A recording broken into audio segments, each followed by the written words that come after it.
আসসালামু আলাইকুম ওয়া রাহমাতুল্লাহি ওয়া বারাকাতুহু। আলহামদুলিল্লাহি ওয়াহদা ওয়া সালাতু ওয়া সালামু আলা আবদিহিল মুস্তাফা আল মুস্তাফা ওয়া আলা আলিহি ওয়া সাহবিহি রাশাদা। বন্ধুরা, আরডি প্রেজেন্স দি ইসলামিক পডকাস্ট থেকে স্বাগত জানাচ্ছি। মাসুম বিল্লাহ বিন রেজা। আজ আমার সাথে কোহোস্ট হিসেবে রয়েছেন বিশিষ্ট ইসলামী চিন্তাবিদ, শিক্ষাবিদ, প্রিন্সিপাল মুফতি আলামিন খান। আসসালামু আলাইকুম ওয়া রাহমাতুল্লাহ। ওয়া আলাইকুম আসসালাম ওয়া রাহমাতুল্লাহি ওয়া বারাকাতুহু। মুহতারাম, কেমন আছেন? আলহামদুলিল্লাহ, আপনি ভালো আছেন? আলহামদুলিল্লাহ, আমি ভালো আছি। আজ আমরা যে বিষয়টা নিয়ে কথা বলবো সেটা হচ্ছে হারাম কাজ বন্ধুদেরকে কিভাবে না বলবো, এই বিষয়টা নিয়ে শুরুতেই জানতে চাইবো বন্ধুত্ব বলতে কি বুঝি, আর সত্যিকারের বন্ধু কারা? ইন্নাল হামদুলিল্লাহ ওয়া সলাতু ওয়া সালামু আলা রাসূলিল্লাহ ওয়া বা'দ। আল্লাহ সুবহানাহু ওয়া তাআলার দরবারে শুকরিয়া আদায় করছি।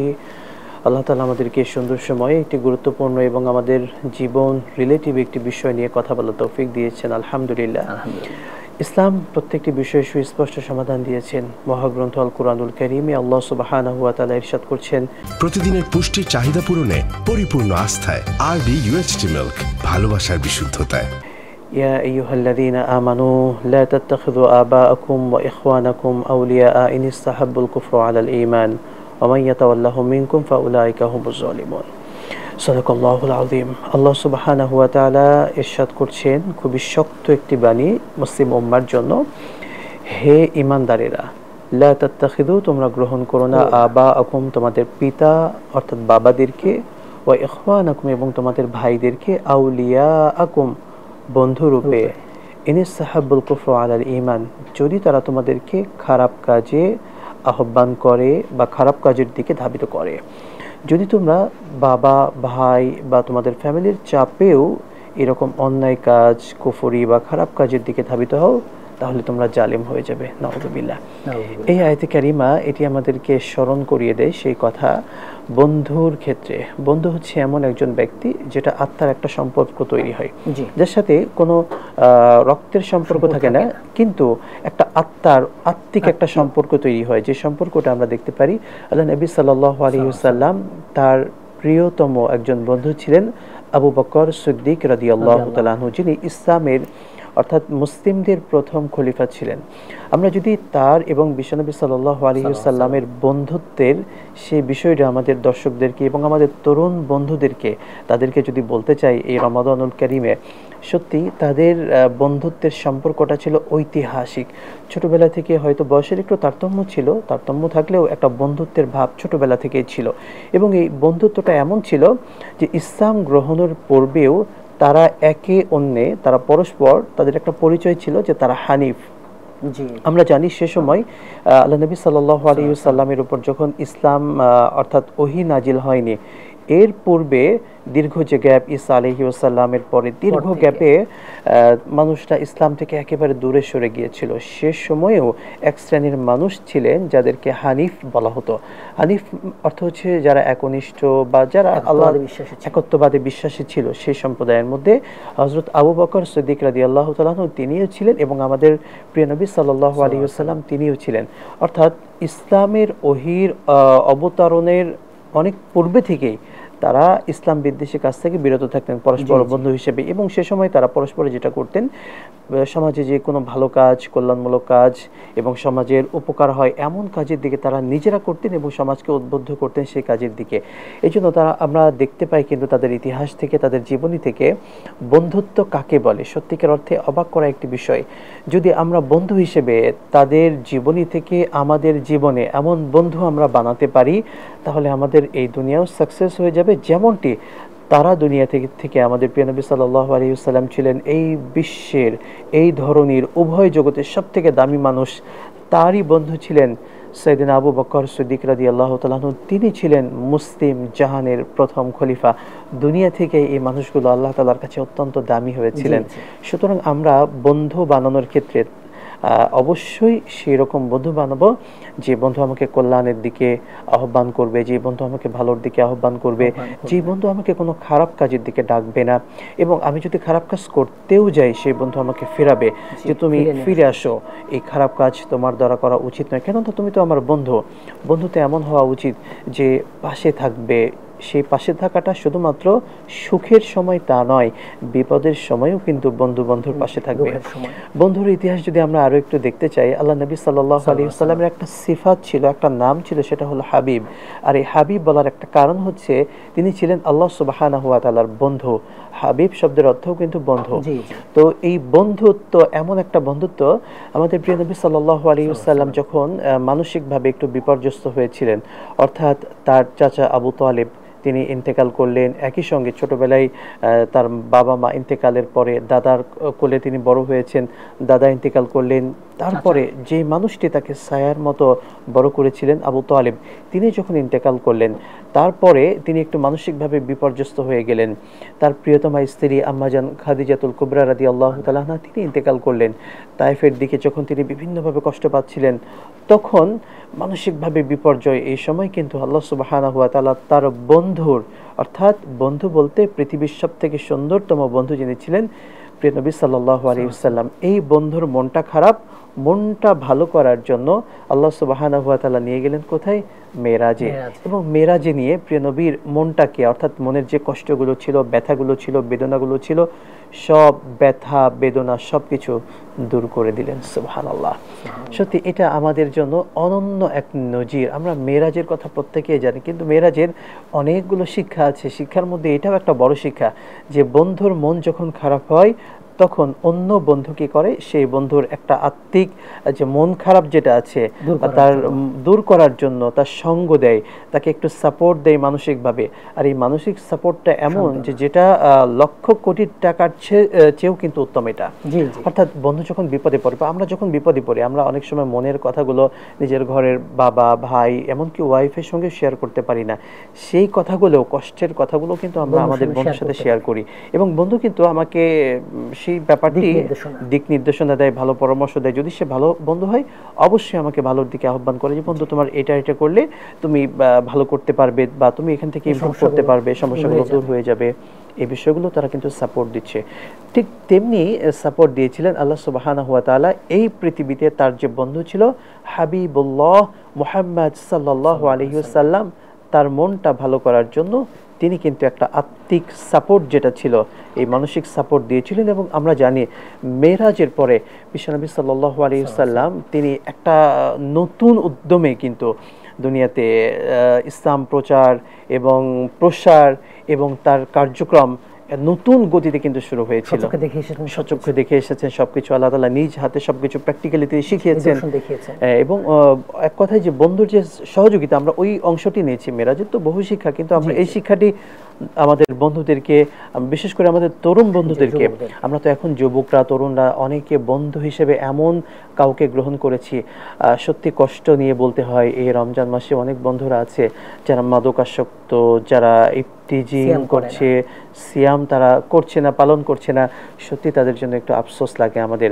একজন মুসলিম বন্ধু, আমি বন্ধু হয়ে, আমার বন্ধু সে এখনো রমজান মাস চলছে, সিয়ামের এই মাসে আমি এখনো সিয়াম পালন করছি না, কিংবা আমি খারাপ কাজের দিকে ধাবিত হচ্ছি, কিভাবে এটা সম্ভব হতে পারে? আমরা তো কষ্ট নিয়ে বলতে পারি যে বিগত কয়েকদিন দেখতে পাচ্ছি যেটা বিভিন্ন জায়গায় আমাদের মা বোনরা, অর্থাৎ আমাদের অনেক মেয়েরা, তারা ধর্ষণের শিকার হচ্ছে। এটি আমাদের খুবই কষ্টের একটা বিষয়। মা বোন, এটা হচ্ছে আমাদের কাছে অত্যন্ত সম্মানের একটি জায়গা, কেননা আমাদের প্রত্যেকের ঘরে মা আছে, আর একটা সন্তানের কাছে মা হলো সবচেয়ে দামি সম্পদ। একই সঙ্গে আমাদের কারো বোন আছে, একটা ভাইয়ের কাছে তার বোনটা হলো সব থেকে দামি বোন। একই সঙ্গে যার কন্যা আছে, একজন বাবার কাছে চোখের আদরের মনি কিন্তু সেই কন্যাটা, মেয়েটা। সুতরাং সেই মা, সেই বোন বা সেই কন্যা তারা ধর্ষিতা হচ্ছে, এটা সত্যি আমাদের জন্য লজ্জাজনক, কষ্টের এবং আমাদের বেদনার একটা বিষয়। আমরা এই প্রোগ্রাম থেকেই বলতে চাই, যারা এই কাজগুলোর সাথে, ন্যাক্কারজনক কাজগুলোর সাথে সত্যি যারা লিপ্ত আছে, আল্লাহ তাআলা তাদেরকে সঠিক বুঝিদান করুন। এবং আমরা আমাদের তরুণ বন্ধুদেরকে, যুবকদেরকে এটা আহ্বান করতে চাই, কোনো অবস্থাতেই যেন আমরা এই কাজে লিপ্ত না হই। আল্লাহ সুবহানাহু ওয়া তাআলা কিন্তু মেরাজে আমাদের প্রিয় নবীকে একটা শিক্ষা দিয়েছিলেন, লা তাকরাবুস জিনা। আমরা জানি সূরা বানী ইসরাঈলের সেই 23 থেকে নিয়ে 34 বা 36 আয়াত কারিমা পর্যন্ত অনেকগুলো আয়াতের মধ্যে একটা সুন্দর ইসলামী রাষ্ট্র বা একটা ইসলামী সমাজ, প্রত্যেকের একটা রূপরেখা যেটা ছিল, প্রত্যেক ব্যক্তি ম্যান টু ম্যান যেটা এই সুন্দরভাবে একটা রূপরেখা দিয়েছিলেন। এর মধ্যে বন্ধুদের জন্য কিন্তু এটা আমরা বলতে পারি বড় একটা মেসেজ এটা ছিল, যারা বন্ধু তারা কোনো জিনা ব্যভিচার এটা ধারের কাছেও যাবে না, এটা করা তো বহু দূরেই থাক। সুতরাং আমি যদি দেখতে পাই, আমি আমার কলেজ ফ্রেন্ড যে আছে বা আমি স্কুল লাইফে যারা আমার বন্ধু আছে, সেই বন্ধুতে আমি দেখতে পাচ্ছি আমার বন্ধুটা একটু বিপদগামী আস্তে আস্তে হয়ে যাচ্ছে, খারাপ সঙ্গের সাথে আস্তে আস্তে সে মিশে যাচ্ছে, সে একটু সঙ্গ খারাপ যে বখাটে ছেলে আমরা যাদেরকে বলি তাদের সাথে মেশা শুরু করেছে, তাহলে আমার দায়িত্ব হবে তাড়াতাড়ি করে তাকে ফিরিয়ে নিয়ে আসা, ভালো পথে নিয়ে আসা। ভালো পথে কিভাবে আনতে পারি? আমার কয়েকটি বেশ কিছু উপায় আছে। প্রথমত তাকে বিশেষ কিছু নসিহা করতে পারি, মেসেজ তাকে দিতে পারি, যেমন কোরআন এবং সুন্নাহর অনেক সুন্দর সুন্দর ঘটনা আছে, আয়াত আছে, হাদিস আছে। আমি সোশ্যাল মিডিয়া ইউজ করি, আমার বন্ধু সোশ্যাল মিডিয়া ব্যবহার করে, তাকে হোয়াটসঅ্যাপে প্রত্যেক দিন আমি একটা সুন্দর করে একটা হাদিস দিলাম, ভালো হওয়ার জন্য, ভালো মানুষ হওয়ার জন্য একটা হাদিস প্রত্যেক দিন তাকে সেন্ড করলাম, পাঠালাম। কোরআনের সুন্দর সুন্দর বন্ধু সম্পর্কিত বা তাদেরকে ভালো মানুষ হওয়ার জন্য অনেক বাণী আছে, অনেক ঘটনা রয়েছে, সেই ঘটনাগুলো তাদেরকে শোনালাম। এমনকি যে আমাদের আজকের এই সুন্দর প্রোগ্রামটি এরপর কিন্তু অনলাইনে থেকে যাবে, এই প্রোগ্রামটিও আমাদের বন্ধুদেরকে দিতে পারে, যে এটা যুবকদের জন্য, তরুণদের ফিরে আসার জন্য বড় কিন্তু একটা মাধ্যম আমাদের এই প্রোগ্রাম যারা আয়োজন করেছে দীপ্ত টিভির। সত্যিকার অর্থে বন্ধুদেরকে আমরা ভালো দেখতে চাই, কারণ বন্ধু যদি ভালো হয় এই পৃথিবী সুন্দর হয়ে যাবে। কারণ বন্ধু যখন খারাপ থেকে আমাদেরকে বাঁচিয়ে রাখবে তখন আমরা কিন্তু ভালোর দিকে চলবো। আল্লাহ নবী সাল্লাল্লাহু আলাইহি ওয়াসাল্লামের আমরা বেশ কিছু হাদিস দেখতে পাই যে বন্ধু সত্যিকার অর্থে কারা, প্রকৃত বন্ধু, সত্যিকার বন্ধু, নাম কেউ আসছে বন্ধু না, আসলে সত্যিকার বন্ধু কারা? আল্লাহ নবী সাল্লাল্লাহু আলাইহি ওয়াসাল্লাম তাদের একটু সুন্দর পরিচয়টা দিয়েছেন, যে বন্ধু হলো সে হবে বা সবথেকে উত্তম সঙ্গী তোমার সে, যাকে দেখলে বা যার কথা স্মরণ হলে বা যার সংস্পর্শে থাকলে তুমি আল্লাহ তাআলাকে বেশি ভয় করবে বা আল্লাহর কথা তোমার বেশি স্মরণ হবে। অর্থাৎ সে বন্ধুকে দেখলে আল্লাহর কথা বেশি স্মরণ হয়ে যাবে। সবথেকে দামি বন্ধু, উত্তম বন্ধু সে। আরেকটি 2 নাম্বার হচ্ছে, যেই বন্ধুর সঙ্গে থাকলে আমার খারাপ কাজ থেকে আমি বিরত থাকব, যে বন্ধুর সংস্পর্শে থাকলে আমি অন্যায় কাজ করব না, যে বন্ধুর সঙ্গে থাকলে আমি ভালো কাজের দিকে ধাবিত হব। এই যে কোয়ালিটিগুলো একজন ভালো বন্ধুর মধ্যে থাকতে হবে। এবার আমি আমাদের তরুণদেরকে, যুবকদেরকে এটা একটু উদ্দেশ্যে বলতে চাই, সত্যি আমরা যাদেরকে বন্ধু বানিয়েছি তাদের মধ্যে কি এই কোয়ালিটিগুলো আছে, যে তাকে দেখলে আমার আল্লাহ তাআলার কথা স্মরণ হয় এবং তাকে দেখলে আমার ইলম বৃদ্ধি পায়, অর্থাৎ ইসলামের জ্ঞান বৃদ্ধি পায় বা ইসলামিক হতে পারে যে কোনো জ্ঞান কিন্তু বৃদ্ধি পাচ্ছে। অর্থাৎ এমন বন্ধু হতে হবে যাকে দেখলে আল্লাহ ভয় বেড়ে যাবে, আমি কিছু শিখবো, ভালো কিছু তার থেকে নিতে পারবো বা আমি গুনাহ থেকে বেঁচে থাকতে পারবো। এরাই তো প্রকৃত এবং প্র্যাকটিসিং মুসলিম, এবং এরাই তো সুন্দর বন্ধু হতে পারে। আমরা আয়োজন থেকে দর্শকদেরকে বা আমাদের তরুণ যুবক তোমাদের উদ্দেশ্যেই কিন্তু আজকের এই প্রোগ্রামটি আমরা এই আহ্বানটা জানাতে চাই। সত্যিকার অর্থে আল্লাহ নবী সাল্লাল্লাহু আলাইহি ওয়াসাল্লামের আর অনেক হাদিস রয়েছে, এর মধ্যে যদি আমি আরও একটি শোনাতে চাই, সেই প্রখ্যাত একটি হাদিস। আমরা জানি বনী ইসরাইলের একজন ব্যক্তি ছিলেন যে অনেকগুলো খারাপ কাজ করেছিল। তো অনেক খারাপ কাজ করার পরে যখন সেই এলাকার একজন আল্লাহওয়ালা মানুষ, একজন বুজুর্গ ব্যক্তির কাছে সে ব্যক্তি ভুল বোঝার পরে গেলেন, যাওয়ার পরে সেই সংশোধনের জন্য গেলেন, সেই বুজুর্গ ব্যক্তি তাকে একটা পরামর্শ দিয়েছিলেন যে তুমি যে এলাকার মধ্যে বসবাস করো তোমার সার্কেল এটা ভালো না। আমরা জানি এই সার্কেল ভালো যদি না হয়, পরিবেশ বা সমাজ যদি ভালো না হয়, সেই ব্যক্তি ভালো থাকতে চাইলেও ভালো থাকতে পারবেন না। আমরা উদাহরণটা বলতে পারি যে সৎসঙ্গে স্বর্গবাস, অসৎসঙ্গে সর্বনাশ। আমার পরিবেশ যেটা, আমার বন্ধুর সার্কেল যেটা, তারা যদি ভালো হয়ে থাকে তখন আমার এটা নিঃসন্দেহে জান্নাতি পরিবেশ অটোমেটিক। আমি একটু খারাপ থাকতে পারি, আমার মধ্যে কম থাকলেও বা আমি একটু খারাপ ছিলাম, কিন্তু তাদের পরিবেশে থাকার কারণে আমি সুন্দর হয়ে যাব, ভালো হয়ে যাব। কিন্তু আমি একা ভালো বা আমি 2 জন ভালো, কিন্তু আমার বাকি 10 জন বা 8 জন তারা খারাপ, বা তাদের পরিবেশ, কালচার, তাদের কথা নোংরা নোংরা কথা বের হয়, তারা কাজ করে, খারাপ কাজ করে, তারা খারাপের সাথে লিপ্ত থাকে, তাহলে আমিও কিন্তু অটোমেটিক তাদের দেখা দেখি অলসতা, খারাপ হয়ে যাব। শয়তান তো এটাই চায় যে আমি খারাপ হই, ধোঁকা দেই। এবং এই রমাদানুল মাসে আমরা জানি, এই রমাদান মাসেও কিন্তু শয়তান হয়তো শৃঙ্খলাবদ্ধ আছে, কিন্তু 11টি মাসের যে একটা প্রভাব, আমরা এই প্রভাবে কিন্তু থেকেই যায়। আমরা একটা উদাহরণ ছোট্ট যদি দিতে পারি, অনেকে বলবেন আল্লাহ নবী সাল্লাল্লাহু আলাইহি ওয়াসাল্লাম তো সেই হাদিস আমরা জানি যে রমাদান মাস যখন শুরু হয় তখন গুলিকাত আবওয়াবু জাহান্নাম এবং ওয়াসুফিদাতিশ শায়াতিন, শয়তানকে শিকল দিয়ে বেঁধে রাখা হয়। তাহলে আমরা কেন খারাপ কাজ করি? আসলে এটার জবাবটা এক কথায় যদি আমরা বলতে পারি, আমরা যখন বাসা বাড়িতে বা কোথাও ফ্যান ঘোরাই, সুন্দরভাবে 1 ঘন্টা ধরে ফ্যান চলছে বা 15 মিনিট চলছে, চলার পরে আমি এই বন্ধ করলাম, বন্ধ করার সঙ্গে সঙ্গে কিন্তু সেটা বন্ধ হবে না, বেশ কিছু সময় কিন্তু ঘটতে থাকে প্রভাব।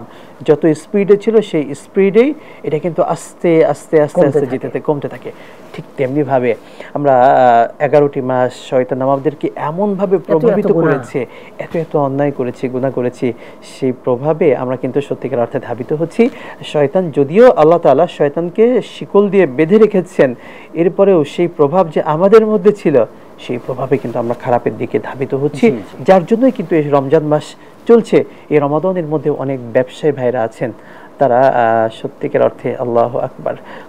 আরডি নিয়ে এলো আসল ফ্রুট পাল্প দিয়ে তৈরি আরডি ফ্রুট ড্রিঙ্কস, লিচু আর অরেঞ্জের দুটি অসাধারণ ফ্লেভার। খুবই কষ্ট নিয়ে বলতে হয়, বিশ্বের অন্যান্য মুসলিম কান্ট্রিগুলো আছে, তারা মানুষের জন্য সহজ করছে, রোজাদারের জন্য রমাদান শুরু হওয়ার সাথে সাথেই যে কে কত দাম কমিয়ে দিতে পারে, একটা মূল্য ছাড়ের একটা প্রতিযোগিতা আমরা দেখতে পেয়েছি সৌদি আরব বা কাতার বা বিভিন্ন দেশে দেখতে পেয়েছি। আফসোস আমাদের দেশের মধ্যে যে প্রথম 10 দিন যারা হলো তরমুজ ব্যবসায়ী, খেজুর ব্যবসায়ী, তাদের জন্য হলো প্রথম 10 দিন, দ্বিতীয় 10 দিন হয় কাপড় ব্যবসায়ী এবং থার্ড 10 দিন যারা পরিবহন ব্যবসায়ী, তাদের জন্য সত্যিকার অর্থে বলতে হয় সব দুনিয়ার প্রতিযোগিতা চলছে।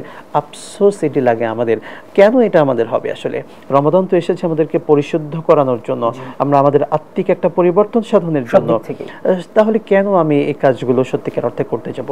এখান থেকে আমাদেরকে ফিরে আসা উচিত। এই রমাদানের আমরা সকল ইসলামিক প্রোগ্রাম থেকে, মসজিদ থেকে, মেম্বার থেকে, আমরা সকল আলোচনা থেকে, ধর্মীয় আলোচনা থেকে কিন্তু এই কথাগুলো বারবার বলছি, আমরা গুনাহ ছেড়ে দেই। কেন আল্লাহ নবী সাল্লাল্লাহু আলাইহি ওয়াসাল্লাম সেই হাদিসটি বলতেই হয় আমাদেরকে, বারবার স্মরণ করিয়ে দিতে হয়, তাও যদি আমরা আসলে আমলে আনতে পারি। যদিও জানি, আবার স্মরণ করিয়ে দিচ্ছি, মাল্লাম ইয়াদা কাওলাজ জুর ওয়াল আমালা বিহি ফালাইসা লিল্লাহি হাজাতুন ফি আন ইয়াদা তাআমাহু ওয়া শারাবা।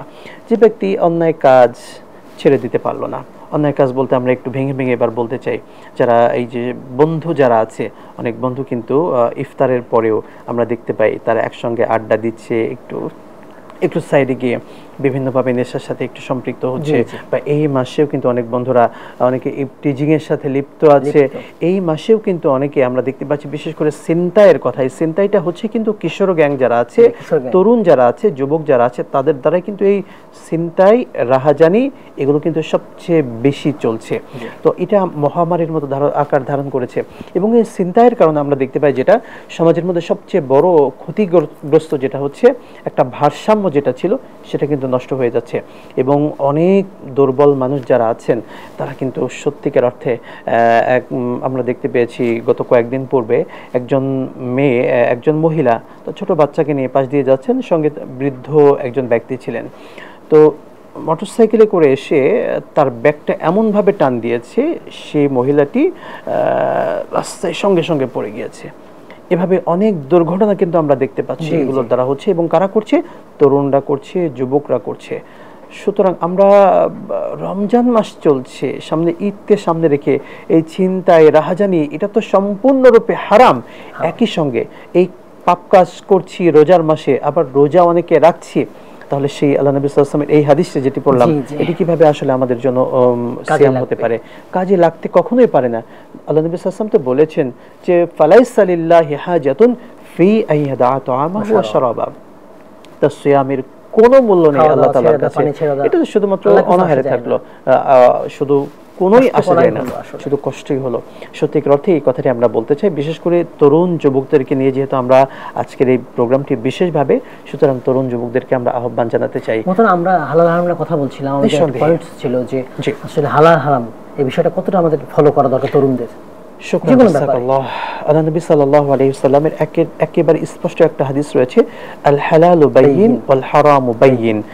একেবারে হালাল সেটাও স্পষ্ট, একই সঙ্গে হারাম যেটা সেটাও স্পষ্ট। সুতরাং কোরআন এবং সুন্নাহ হালাল হারাম যেখানে স্পষ্ট, যেটা মুতাশাবিহাত বা সন্দেহযুক্ত জায়গা যেটা, সেই সন্দেহযুক্ত কাজগুলো আমরা ইমানদাররা করতে পারি না। আল্লাহ নবী সাল্লাল্লাহু আলাইহি ওয়াসাল্লামের হাদিসের ভাষ্য কিন্তু এটি। সুতরাং আমরা হারাম কাজ কিভাবে করতে পারি? আর বন্ধুরা যারা আছে বা তরুণ যারা আছে বা যুবক যারা আছে বা প্রত্যেক পার্সন যারা আছে, তারা কেন হারামের দিকে ধাবিত হবে? এটা তো হতে পারেই না, অসম্ভব ব্যাপার। রমাদান সে হারাম থেকে আমাদেরকে বেঁচে থাকা শেখাচ্ছে, ইসলাম সে হারাম থেকে বেঁচে থাকা শেখাচ্ছে। আল্লাহ নবী সাল্লাল্লাহু আলাইহি ওয়াসাল্লামের হাদিস ছাড়াও আল্লাহ তাআলার সেই বাণী কিন্তু আমরা জানতে পারি, ইয়া আইয়ুহান নাস কুলু মিম্মা ফিল আরদি হালালান তাইয়্যিবা, হে মানব জাতি, তোমরা আল্লাহ তাআলা যে পবিত্র খাবার দিয়েছে সেই হালালগুলোকে গ্রহণ করো। অর্থাৎ সেটা সবার জন্য। নাস দ্বারা কিন্তু উদ্দেশ্য এখানে বন্ধু, এখানে বয়োজ্যেষ্ঠ ব্যক্তি, ব্যবসায়ী, চাকরিজীবী, প্রত্যেক পার্সনকে কিন্তু আল্লাহ তাআলা এখানে উদ্দেশ্য করেছেন। পৃথিবীর সকল মানুষ, নাস সেটা মুসলিম কিংবা নন মুসলিম, সকল মানুষকে আল্লাহ তাআলা এখানে উদ্দেশ্য করে বলেছেন যে তোমরা হালালকেই গ্রহণ করো, কোনো হারামকে গ্রহণ করো না, এবং তোমরা হালালের সাথে হারামকে মিশ্রিতও করো না, এটাও কিন্তু বলা হয়েছে। সুতরাং আমরা হালাল এবং হারামকে কেন মিশ্রণ করতে যাব? এটা আমাদের দ্বারা কখনো উচিত নয়।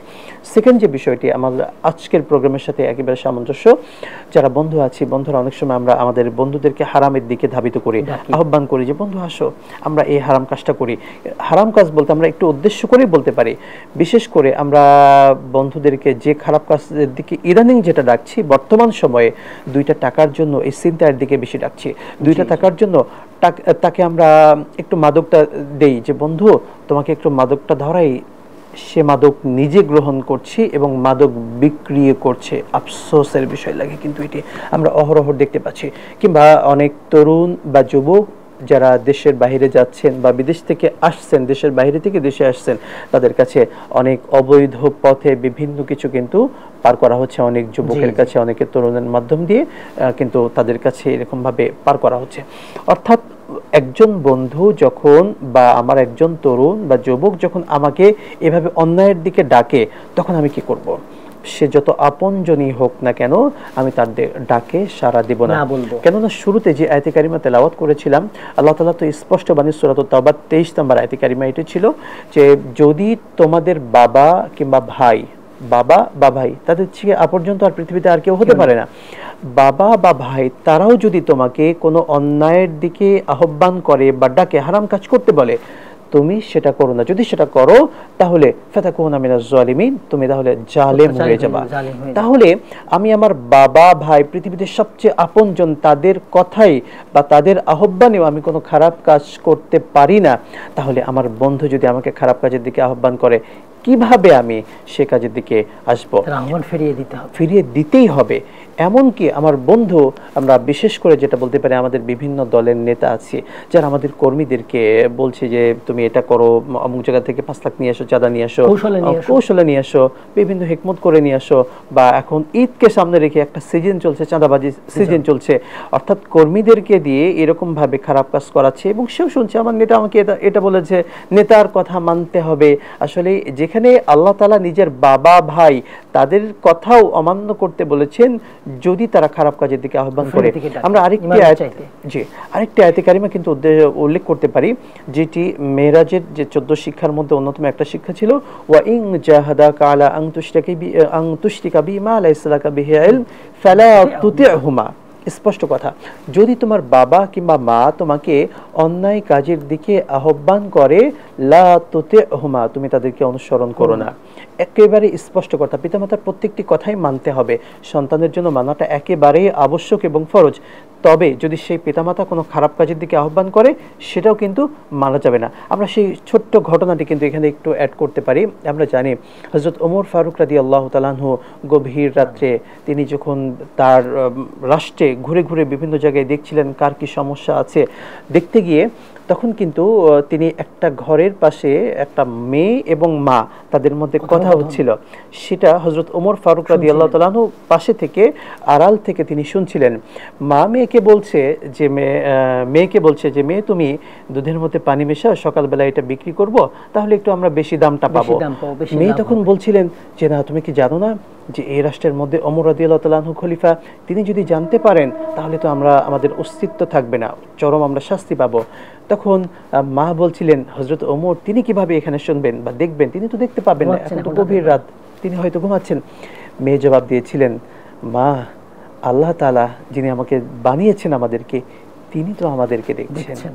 তো সেই মেয়ের এই কথাটি মাকে যে উক্তিটি দিয়েছিলেন, জবাবটি যেটি দিয়েছিলেন, সেটি আমাদের জন্য কালজয়ী হয়ে আছে আজও, নিঃসন্দেহে শিক্ষণীয়। শুধু একটা ঘটনা নয় কিন্তু এটা আমাদের জন্য কালজয়ী একটা ইতিহাস এবং শিক্ষণীয় বিষয় কিন্তু এটা। আমরা মা যদি এরকমভাবে বা বাবা যদি এরকম অন্যায়ের দিকেও আমাদেরকে আহ্বান করে, যে বলে যে এটা করো, আমরা এরকমভাবে জবাব দেব যে না, এটা আমি কখনোই করতে পারি না। আমি যদি আরেকটা আমাদের সমাজের একটা উদাহরণ আপনাকে দিতে পারি, গত কয়েক বছর পূর্বে, 6 থেকে 7 বছর পূর্বে আমি পত্রিকায় একটা নিউজ পড়েছিলাম, সাক্ষাৎকার ছিল। সাক্ষাৎকারটা এরকম ছিল যে একজন সন্তান, তিনি ঢাকা থেকে বুয়েট থেকে তিনি ইঞ্জিনিয়ারিং শেষ করেছেন।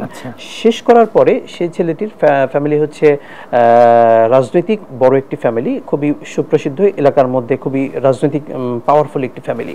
তো সেই ছেলে তার মধ্যে তিনি পড়াশোনা শেষ, সেই অবস্থাতে আস্তে আস্তে ইসলামের দিকে একটু স্টাডি করে ধাবিত হয়েছেন। ইসলামকে তার ভালো লাগার পরে তিনি ভালো রেজাল্ট করে শেষ করেছেন, কিন্তু তার একটা অভ্যাস আস্তে আস্তে হয়েছে, তিনি দাড়ি রাখা শুরু করেছেন।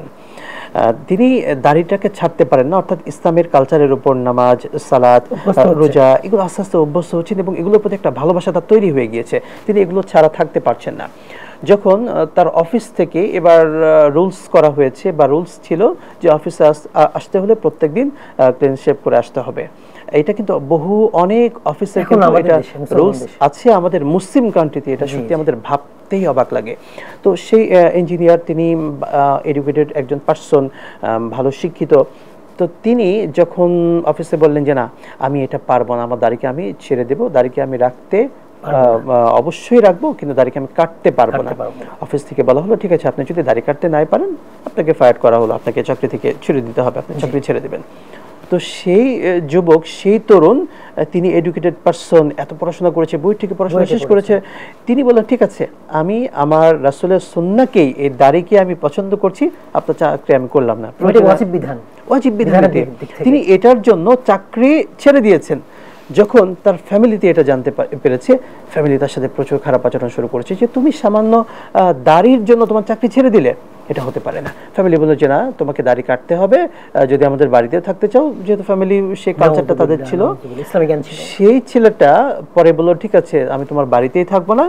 বাহিরে এসে তিনি ওই যে মাথায় ঝুড়ি করে আম বিক্রি করে, মূলত তিনি মাথায় ঝুড়ি করে আম বিক্রি করছিলেন। এই আম বিক্রি করা অবস্থায় তাকে দেখে একজন সাংবাদিক, তার একটু সন্দেহ হয় যে এই ব্যক্তি তো আসলে আম বিক্রি করার মতো না, মাথায় ফেরি করে। তখন তার সাক্ষাৎকারটা নিয়ে তিনি এটা তখন জবাব দিয়েছিলেন। তো আমি এটা খুব মনোযোগ দিয়ে পড়েছিলাম এবং আজও আমার সেই ইতিহাসটি সত্যিকার অর্থে মনে আছে। এটাও শিক্ষণীয় বিষয়। তো আমাদের অনেক ফ্যামিলি আছে সন্তানকে বিভিন্ন খারাপ কাজের দিকে আহ্বান করে, ভালো কাজের আহ্বান করা উচিত ছিল।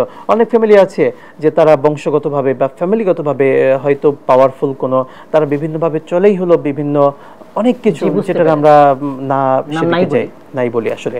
তো সেই সন্তানেরা, সেই সন্তানটি তার বাবাকে, মাকে, তার চাকরিকেও ছাড়লেন কিসের জন্য?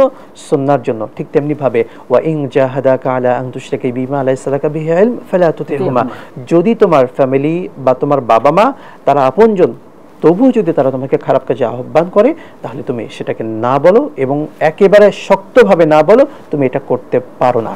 তাহলে আমার আপনজন, আমার নেতা বা আমার বন্ধু বা অন্য কোনো পার্সন, সে যদি আমাকে খারাপ কাজের দিকে আহ্বান করে, কিভাবে আমি সে খারাপ কাজ করতে পারি, এটা সত্যি আমার জন্য মানায় না এবং কখনো আমার সঙ্গে সত্যিকার অর্থে যায় না।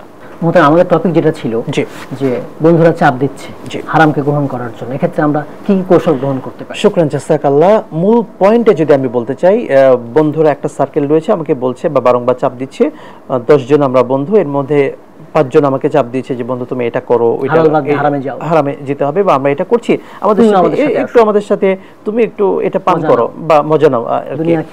হ্যাঁ, তখন আমার দায়িত্ব হবে প্রথমে যে আল্লাহকে ভয় করতে হবে। বন্ধুকে বলতে হবে যে বন্ধু আমি অন্যায় কাজ করতে পারবো না, কেননা আমি আল্লাহ তাআলাকে ভয় করি, আল্লাহ আমাকে দেখছেন, আল্লাহ এটা নিষেধ করেছেন। এবং রমাদান কিন্তু সেই শিক্ষা আমাদেরকে দিচ্ছে যে লাআল্লাকুম তাত্তাকুন, অর্থাৎ আল্লাহর ভয়টা আমার মনের মধ্যে তৈরি করে দিচ্ছে। 1 মাসের একটা ট্রেনিং কিন্তু আমি প্র্যাকটিক্যালি পাচ্ছি। সিয়ামের উদ্দেশ্য কিন্তু এটা ছিল। সুতরাং আমি প্রথমেই বলবো যে আমি সিয়ামরত অবস্থায় আছি বা ইন্নি সাইম, আমি রোজাদার। সেই কথাটি যে কেউ আমাকে বললো, ঝগড়া করতে আসলো বা আমাকে খারাপ দিকে আহ্বান করলো, একটি কথায় জবাব দেব, আমি রোজাদার, আমি রোজাদার, আমি রোজাদার। সিয়ামের বাইরেও এই কথা বলবো যে আল্লাহ আমাকে দেখছেন, প্রথমত এটা বলবো। সেকেন্ড যেটা, আমরা জান্নাত এবং জাহান্নামের সেই কথাগুলো আমাদের বন্ধুদেরকে বলতে পারি। বিশেষ করে এই অন্যায় কাজ করলে যে শাস্তিটা আছে, সেই শাস্তির কথাগুলো আমি সেই ভালো বন্ধু তাকে বলতে পারি যে বন্ধু তোমরা তো আমাকে এই খারাপ কাজের দিকে আহ্বান করছো, কিন্তু এই খারাপ কাজটা করলে আল্লাহ তাআলা তো এইভাবে শাস্তি দেবেন। জাহান্নামের এই শাস্তির কথা হাদিসে এসেছে, কবর রয়েছে, কবরে গিয়ে জবাবদিহি করতে হবে, এবং এটা শাস্তির এই হাদিস রয়েছে, কোরআনের বিভিন্ন আয়াতে এটা বলা হয়েছে। এই কথাগুলো আমাদের বন্ধুদেরকে বলা, জবাব দেওয়া। থার্ড যে বিষয়টি করা, তাদেরকে উল্টা আমি আরো আহ্বান করবো যে বন্ধু চলো এটা ছেড়ে দিয়ে আমরা একটা ভালো কাজের দিকে যাই, ভালো কাজের দিকে যাই, আগে ভালো কাজের দিকে আসি। আমরা যদি একটু এক্সাম্পল বলতে পারি, আমরা বিভিন্ন অঞ্চলে আলহামদুলিল্লাহ মাহফিলে যাই, কথা বলছি, বিভিন্ন সেমিনারে কথা বলছি, সেখানে দেখতে পেয়েছি বিগত সময়ে যেখানে যাত্রাপালা হতো বা যে বিগত সময়ে সেখানে বিভিন্ন কনসার্ট হতো, সেই জায়গাটায় তরুণরা অবাক করা বিষয়, তারা একটা ইসলামিক প্রোগ্রামের ব্যবস্থা করেছে, মাশাআল্লাহ। এবং তারা আমাদেরকে বলছে হুজুর আমরা আগে এটা করতাম, আল্লাহ তাআলা সত্যি আমাদেরকে বুঝ দিয়েছেন, আমরা এখন এটা করছি। তো আমরা এটাই চাই যুবকদের কাছে যে তারা ভালো ভালো কাজ বেশি নিজেরা করবে এবং ভালো কাজের দিকে ধাবিত হবে। এবং আমরা গুরুত্বপূর্ণ একটি মেসেজ যদি দিতে চাই, আমরা বন্ধু যারা আছে তারা এই কাজগুলো একটু বেশি করতে পারি, যে সামাজিক কাজগুলো বেশি করতে পারি। বন্ধুরা একসাথে হয়ে আমরা একটা সংগঠন ছোট্ট করতে পারি, একটা সামাজিক সংগঠন করে, যেটার উদ্দেশ্য থাকবে যারা দরিদ্র মানুষ আছে তাদের পাশে দাঁড়ানো, যাদের বিয়ে হচ্ছে না, অনেক ফ্যামিলির অনেক মেয়ে রয়েছে, বিয়ের ব্যবস্থা করে দেওয়া, বা অনেক অসুস্থ রয়েছেন। আমরা করোনাকালের সময় কিন্তু দেখতে পেয়েছি অনেক তরুণরা, যুবকরা কিন্তু সবচেয়ে বেশি এগিয়ে এসেছে তারা এই কাজের দিকে। চিকিৎসার জন্য অক্সিজেন দিতে হবে, তারা ব্যবস্থা করছে, বাসায় খাবার পৌঁছে দিতে হবে, এই ব্যবস্থাগুলো করছে। অর্থাৎ এভাবে সামাজিকভাবে কাজগুলো আমরা যদি দাফন কাফনে অংশগ্রহণ করতে হবে, সামাজিক কাজে যদি তরুণরা বেশি জড়াতে পারে, তখন অটোমেটিক তাদের মধ্যে সমাজের প্রতি একটা ভালোবাসা তৈরি হবে এবং অন্যায় থেকে আস্তে আস্তে বের হয়ে আসার একটা প্রবণতা কিন্তু তৈরি হয়ে যাবে। সমাজ কিন্তু ভালো দিকে যাবে এবং এই তরুণরাই পারে আমাদের দেশকে, সমাজকে, পরিবারকে, আমাদের সবাইকে বদলে একটা সুন্দর সোনালী সমাজ উপহার দিতে। আপনি আমাদের মূল্যবান সময় দিয়েছেন, তথ্যগুলো আলোচনা করেছেন, জাযাকুমুল্লাহ খাইর। শুকরিয়া। বন্ধুরা, আপনারা দেখছিলেন আরডি প্রেজেন্টস দি ইসলামিক পডকাস্ট। আজ আমরা কথা বলছিলাম বন্ধুদের চাপে হারামকে কিভাবে না বলবো এটা নিয়ে। আমরা সর্বদা হালালকে হালাল জানবো, হারামকে হারাম জানবো। আল্লাহ তাআলা যেগুলো আমাদের জন্য কল্যাণকর সেগুলো হালাল করেছেন, যেগুলো অকল্যাণ সেগুলো হারাম করেছেন। বন্ধু কেন, যে কেউ বলুক না কেন, আমরা কখনো হারামকে গ্রহণ করব না, হালালকে গ্রহণ করব। আর এমন বন্ধু নির্বাচন করব যে আমাকে হালালের দিকে ডাকবে, হারামের দিকে ডাকবে না, খারাপের দিকে ডাকবে না। তরুণদেরকে এই অনুরোধ রাখবো। আমিন। আসসালামু আলাইকুম ওয়া রাহমাতুল্লাহি ওয়া বারাকাতুহু। প্রতিদিনের পুষ্টির চাহিদা পূরণে পরিপূর্ণ আস্থায় আরডি UHT মিল্ক, ভালোবাসার বিশুদ্ধতায়।